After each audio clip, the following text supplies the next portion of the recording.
Ayan umalis lang kami, walang tao dyan yan pala kaya pala pag-uwi namin nung wala kaming kuryente, yan pala. Yan pala ang gumawa. Yan, sino kaya yan? Ayan pinagtatanggal naman na wire sa amin.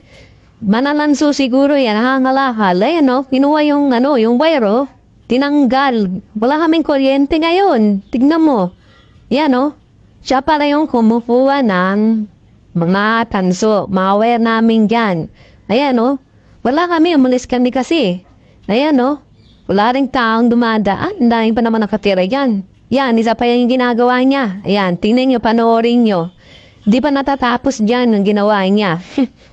Diyan, tingnan nyo panoorin nyo yung ginagawa niya. Yan tingnan, pasilip-silip pa siya tinitignan niya kung may taong dara Ayan yan tignan niyo pagmasdan niyo. Ayan yan, tignan niyo yan. Ang gagawin niya yan. Sa may sinampay ko na yan. Yan, sinampay